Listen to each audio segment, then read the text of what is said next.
Small Town Scuttlebutt.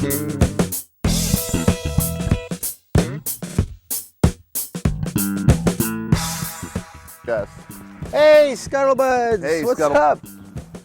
It's a special edition of Small Town Scuttlebutt.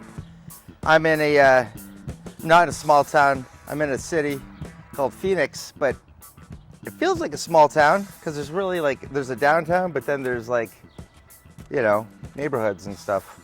You're actually in the Southwest division of the small town. You're in the Southwest Small Town Scuttlebutt studio. Remember, this is the Southwest division. You had to come out and check, make sure everything was good out here. You know, we're running a smooth operation. You know, we're not slacking off or anything like that. So this is the guy behind the scenes, typically, as you can see why.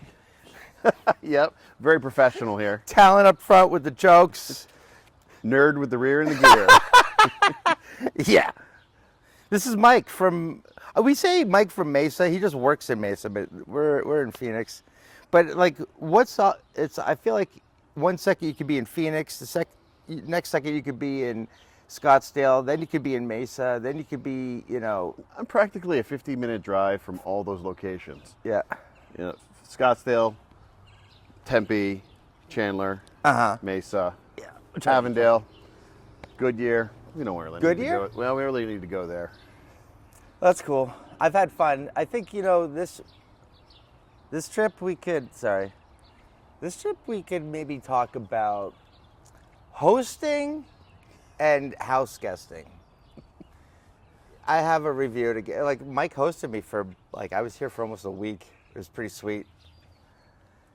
5 days, 6 days. I'd say 5 days. Yeah.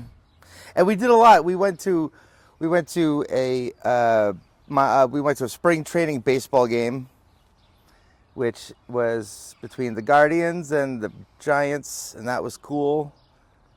We played some great golf. Yes. Ocotillo, and then Starfire. I'd say around at Ocotillo, we were showed up by a 12-year-old that we're probably going to be on the pro tour. Let's talk about that kid. Yes. I'm going to drop his name. Go for it. Because he's out there. He's a public figure. Mm-hmm. Julian Van Johnson. So it's me, Mike, and his friend named Chris. I said, Mike, do your best to get a fourth guy so we don't get some rando in the foursome. Well, Mike didn't. And then we got not just a foursome, we got a fivesome. Have you ever heard of one of those? No. See, our fourth guy, who's a 12-year-old boy, had a caddy who was the junior Canada coach. And it was a father-son tandem. But these guys are legit. But this kid was pacing all of his shots. Apparently the Bushnell battery died, so they had to go old school with measuring tactics. Eyeball it. Meanwhile, the three of us are hanging back, just shooting the breeze. It was fun. And how long did it take him to resist to give us tips? Hole 14? Yeah. He was biting his lip, holding his tongue, shaking his leg. He's like, man, I really want to give these guys some tips. Let me ask you something, Mike, because I took it in stride. And Scuttlebuds at home, you can put yourself in this situation, but you're playing. We're bogey golfers, 18-ish handicaps are very similarly bad. But that's okay because no one's good. Don't tell me you're a good golfer because you're not. You're full of shit. You are not a good golfer unless your name is Phil Mickelson or Tiger Woods or Dustin Johnson or Paige Spiranek, obviously, best golfer ever. I mean, doesn't she live out here? She did. I don't know. I think she might live in Vegas now. Well, you know what? I need to check that on my own. Go look that up. I gotta go look that up. Because I swear to God, if we had the opportunity to bump into Paige Spiranek or, just golf with her, be like, hey, we're coming out your way, I'd be upset.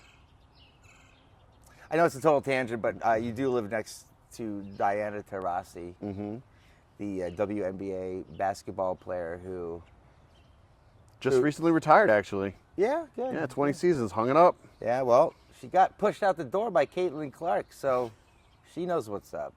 I only say that because she was trash talking so much, and then Caitlin shut her down with a smile on her face like she does, which is cool. If you're into girls sports like we are, bro, bump it. Dude went to a WNBA game. Yeah, I went to actually, my wife bought, when Caitlin Clark was drafted last year, she went online, she's like, all right, I'm going to see how, we're going to buy the tickets to the Phoenix Mercury and the Indiana Sparks. And actually we had pretty good seats, and it actually was a quite the entertaining game. Game was close. She came, I think, like 1 rebound or 2 points away from a triple-double. Yeah, right. I remember that. And then fast forward later in the year, I wanted to see the villain. You need a yin and a yang, or else you have no storylines, right? Like if you're like where I come from, being a Red Sox fan, I always tell the Red Sox fans, like, you say you hate the Yankees, but just keep in mind, if there were no Yankees, you've just got a boring AL East with a bunch of teams named after birds and shit in the sea. And then, speaking of the Red Sox, remember the first batter when we showed up to the spring training game? Who was it? It's Carl Yastrzemski's grandkid. That was neat. Mm-hmm. But this is a tangent. We were talking about something else. Yes. Do you remember? No, I don't.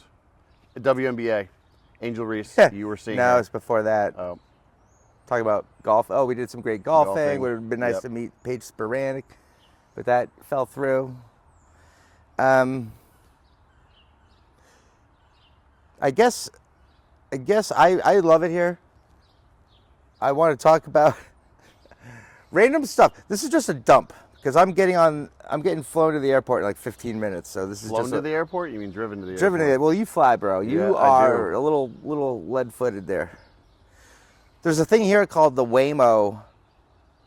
It's a business. Waymo is a business that has autonomous vehicles that are electric Jaguars. And they're all rigged up with like cameras and sensors and whirring things, and they just hum along, and it sounds ridiculous. And when Mike told me about it and showed me a picture, I was like, oh, this is an accident waiting to happen, literally. But I honestly felt probably the safest I ever have. And when I see them coming down the road, this thing is the most attentive thing on the road. It's better than any driver. And I don't know, I bet it would be almost impossible to get into a car accident with one of these unless you are flagrantly not paying attention. Mm-hmm. Like you're smoking a cigarette, you're yelling at your spouse, and you're drinking a Slurpee from the Dunkin' Donuts. You know, Waymo can only do so much to get out of your way, but I don't think Waymo's ever going to get hit with liability for an accident, because this thing will just stop, scoot, move out of the way. Oh, I said, this is the test. 2 old people. It was like almost like a meme happening before you that could have gone wrong. You know, like it was an old couple, no joke, like in their 80s, man and a woman, a cane. It was like all there, you know, like all the tropes. And then here comes the Waymo, the white electric Jaguar with the robot stuff on it, just rolling down. And nobody cared. I didn't care. You didn't care. Nope. The seniors didn't care. Waymo's like, ole. It was I felt safer seeing that Waymo approaching the seniors and coming to a stop rather than, you know, any teenager. No offense, but you guys are like scatterbrained idiots, which is fair to say, because that's the bar set for you, right? You know, your brain's not even fully developed, but we still give you a driver's license and expect you to be, you know, fully attentive. Yeah, 15 and a half, we're weaponizing you with a 6,000-pound weapon of steel. 15 and a half. My parents were like, no, dude, you can have a license at 17, you're too immature. And I'm like, 15 and a whatever. half. Some of my friends' kids now actually have their permits. Yeah. That's crazy. It is crazy. And then anyway.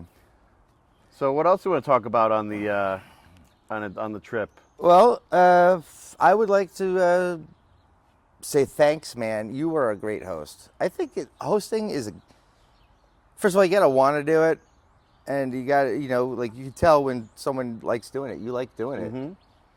You were like, You had to make sure that we had plenty of activities. You had stuff that made you feel like at home. plenty of activities. It's like Step Brothers. Yeah, dude.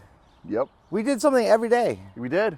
One thing we didn't do. So the sun's coming from this way, It would have been nice if we did a sunset Podcast. and reversed everything, because Camelback Mountain is right here. You can walk to it. You can hike it from here. Yes. It's like you live at the base of The trailhead of Echo Canyon is probably about a mile and a half from my house. So you live at the base of Camelback Mountain, and that was the one thing we wanted to do. And then I guess I was a little confused about the strenuous, the level of rigor. Yes. Because, you're saying, oh, it's 3,000 feet, but it's just a walk up. You thought it was paved guardrails and handicap access. I didn't think that, but I thought, 3,000 feet, you say it's pretty quick, an hour up and down. I'm like, that sounds like just a nice outdoor hike with an incline and a nice view. It doesn't seem like I'm hiking a mountain. So I didn't really bring really rugged footwear. And then Mike's saying, no, you need it. And then his wife's telling me, oh, there's a part where you have to hang on to a chain link fence. And then there's what else did you have to do? There's a guardrail too. Guardrail. There's a rail that goes up a section where it's like almost bouldering, so they give you the guardrail to help you using it as a hand assistance. Yeah, so that's not a walk up, right? When No. there's This is a man-made structural components built into the trail. the rock bed of the trail. Suggest I usually, in New Hampshire they have rebar that goes into rock. Sometimes they'll bolt like blocks into a rock, and you can. Other times there's just like a rope or like a thing, and you pull up on it. Yeah, it's fun. It's a totally different. I love the desert. Last time we were here, we went camping. We drove out to Joshua Tree. And we. The best thing, you woke up with coyote shit. With coyote shit next to your head because you slept in a bivvy outside. That was awesome. Yeah, only out here. Your coyotes are small, actually. Yeah, they're almost like small dogs, like the size of Cider here. Like just a little bit bigger. Yeah, I don't know what's going on here. Yeah, just turn it around. There we go. Yeah, so, hey, Cider, come on, up. Yeah, so we went out to, what is it? Joshua Tree, and you want to tell them about the Chasm of Doom? We were just hanging out. Yeah, we're just hanging out, just Rick and I, and then all of a sudden a group It's like a midnight, by the way. Midnight campfire. You gotta we're about ready to call it a night, and then all of a sudden there's a bunch of hippies are coming down the. At least 20. Yep. And what are they? They're coming down with headlamps. And you just see a blur of headlamps coming down like a pathway, a road path, in the campground at Joshua Tree. And they're chanting something. What was that? Chasm of Doom. Chasm of Doom! Let's do it together. Chasm of Doom! Chasm of Doom! And we're like, what is this going on? It was a parade of a bunch of hippies. We found out later they were all tripping on mushrooms. Yeah. We're getting. How long do you think that path was? Half a mile, quarter mile? Yeah. And we're basically trusting these hippies tripping on mushrooms to guide us through the pitch black through this area we've never been into. And I think at one point during the trip, so what did we have to do? We had to kind of like traverse under this small crevasse, and then first of all, you're not even telling them that we're in a cave now. We're in a cave, yeah. Yeah, dude, we're not even in the desert anymore. We went. Okay, can I be honest? Your storytelling kind of misses some key points. All right, you go. You take it. I just want to do the scene setter. So if you're at Joshua Tree at this particular campsite and you walk past the third picnic table site, we all met there. We took off any jackets or loose things, and no headlamps was the rule for fun, I suppose, the challenge. And then we were going to go spelunking through this cave rock formation, and we learned so much. We learned how to chimney climb. Like, we went up and down chutes of 20 feet with, maybe 2 or 3 feet wide between the two walls, and we're just sort of shimmying down that. They taught us a lot, all in pitch black. Again, we didn't know that they were tripping on mushrooms yet. That came later when there was a little a little outlet. We got onto this ledge and they started howling at the full moon. That was telling. And then I said, I'd love to have what they're on. And they're like, we got shrooms. You want? I'm like, oh, you really are on. Yep. That's not surprising. That's funny. Yep. So anyway, you and I in the pitch black, they put us in the middle. So there's 10 people in front, 10 people in back. They took us under our wing. Like it was like, they were more than happy to show us what's going on and share it with us. Share the experience, I'd say. Share the experience. Yeah, share the... Yeah. So we did that. And then there's one part called the birth canal. It was a tight squeeze coming down. And when you got down, you had to sit and you had to shimmy yourself down and wiggle yourself so that you are literally pushing feet first through something and your nose is almost scraping along. If you have I'm glad that we didn't have lights. Yeah. Because if I saw what I was crawling through, I would probably get claustrophobia. But I remember there's times where I'm feeling my nose scraping against the rock in front of me. Anyway, so this is the bottom of the birth canal. And Mike is chimney climbing down. Am I behind? You're ahead of me, or am I behind? I'm you? ahead, Yes. which is down, and I'm going out. And then you literally put your foot. You're looking for footing, and your boot was literally right on my face. I'm like, Mike, get off of my head. You're standing on that's my head. Like you probably thought it was a rock or something. Yeah. Yeah. Oh yeah. Yeah. So if you turn on, so it would just be think like this, my foot on his head, and if you turn on the light, it'd just be me like practically curb stomping you In the birth canal. like birth canal. Which was just like the name of the thing. There's all kinds of names, but so the way you would navigate through this thing is they would say to you, the guy in the front was the lead. He was the most well versed or knowledgeable of the path. Had probably committed it to memory, and so he's going through it. He's just what you do is verbal instructions, play telephone down the line, and everyone's not going and everyone's accountable for the person behind them.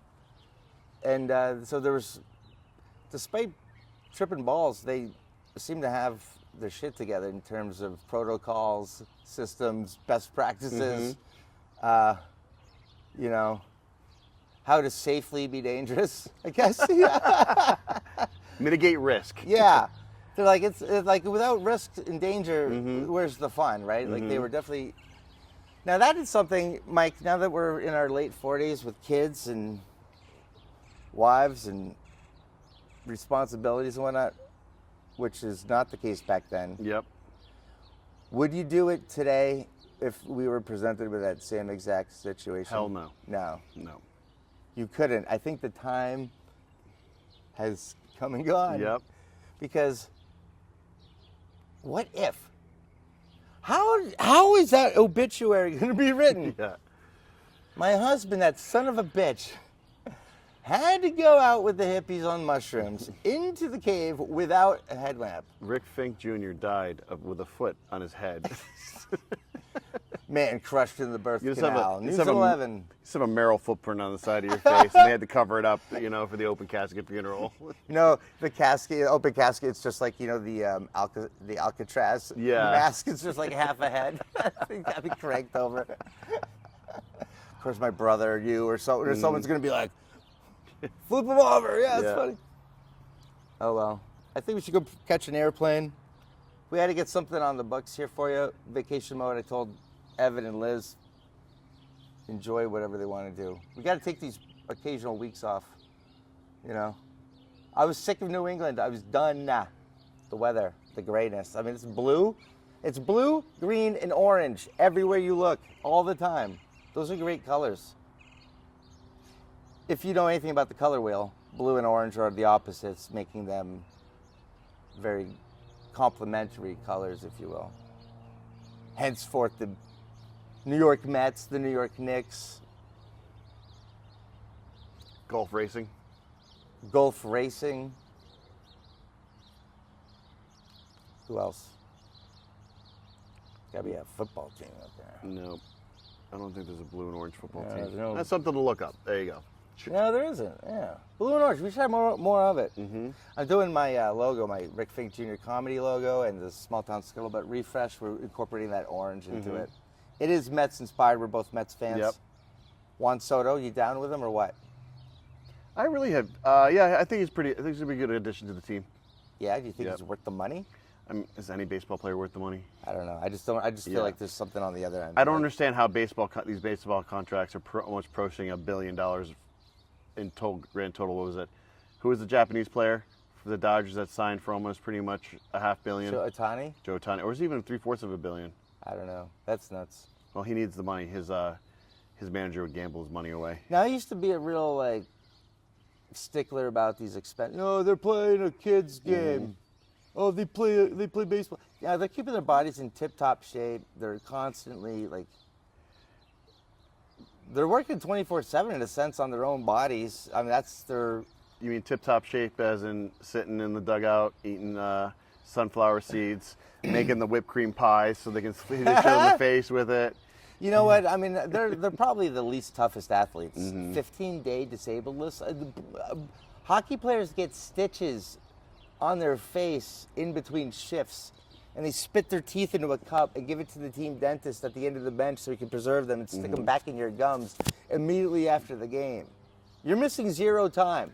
But a pitcher gets a hangnail and he's out 15 goddamn days, right, Sider? Don't forget that they have to drive the bullpen cart out to get to him. So, he doesn't worry about, he has to walk with the hangnail. Yeah, I think football players will even tell you hockey's the toughest sport. Yeah. I mean, if you've seen the helmets we wear, it's like a ½ inch of foam and then a ¼ inch of plastic. That's it. And ice is hard. I once got hit. Look, suicide pass, you take a pass, look over your shoulder, crosses the blue line, there's a dude who's like, he's a defenseman, so he's gonna be bigger, and I don't even think he moved. I think he just got in my lane, and I woke up with my mouth guard in my face mask full of snot. So like I went, and it came out and like just imagine looking. If you did that slow motion, just You just one moment you're horizontal, next way you're vertical. yeah, you're laying on your back. Oh, sorry, you're vertical and then you're horizontal. and you're like, what the hell? You ever get a concussion? I have not gotten a concussion. Oh, dude, actually. you get your bell rung. It's like, wow, crazy. All right, well, Mike, you've been a great host. I think you've been an excellent guest. Have I really? Yes. 'Cause Besides the regression and the dog training. Yeah.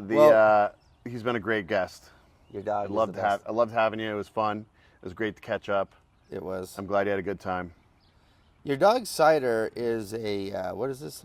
It's a corgi. A corgi. I thought corgis looked like looks like a little dog with special needs. Like with the stumpy legs. And I like proportionate things that are proportionate. That's where beauty and attraction come from. And your dog initially, I wasn't registering, but now I'm in love. These things are the best dogs. A corgi is a loving dog. This girl, come on up, come on. Don't be camera shy. Come on up.